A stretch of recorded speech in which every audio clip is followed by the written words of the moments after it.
Richmond's former interim police chief is suing the city, claiming he was wrongfully fired. In the suit, William Blackwell claims he was fired in February because he refused an order by Mayor LeVar Stoney to have officers stand guard over the removal of Confederate monuments. Blackwell says he refused because the removal was in violation of state law. Blackwell is seeking $5 million in damages. A spokesperson for the city says they won't comment on pending litigation. GRTC considering putting police officers on city buses.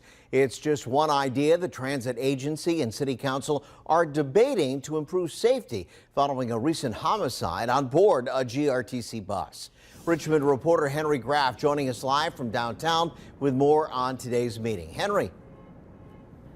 Kirk, good evening. This is really still just an idea, with GRTC making sure it can actually become a reality. But GRTC believes having cops on certain buses here in the city of Richmond could help keep the peace.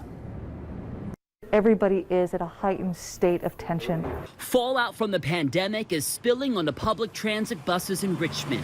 From COVID-19 concerns to mask mandates, the head of GRTC says police officers could be the answer to unruly passengers. When we have a chance to be able to work with our emergency responders to get them on our buses in uniform occasionally. Tuesday afternoon, GRTC officials went before City Council's Public Safety Committee to address a host of issues, which took on new urgency following a deadly shooting on board a GRTC bus nearly 2 weeks ago. I have a lot of feelings for our bus drivers. They do a hell of a good job in this city. GRTC CEO Julie Tim says the city's bus service is safe, but said they are moving forward with additional de-escalation training for bus drivers and contemplating putting city police officers on some bus routes. It doesn't have to be every bus, every day, all day, but occasionally to build that rapport with our riders and our communities. Tim says recent events on board buses, from the fatal shooting to other violence, are concerning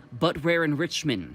GRTC has about 250 bus drivers employed right now, but the organization normally has more than 300 on staff. I mean, when you're arguing or fussing or cussing with somebody else, you know, what is the bus driver is not a police officer.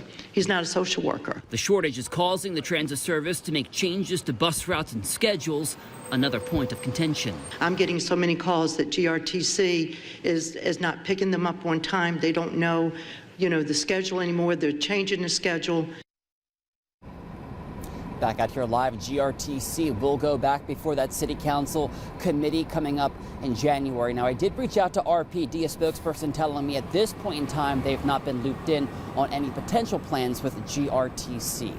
We are live and on your side tonight here in downtown Richmond. I'm Henry Graff, NBC 12 News. All righty. Thank you, Henry.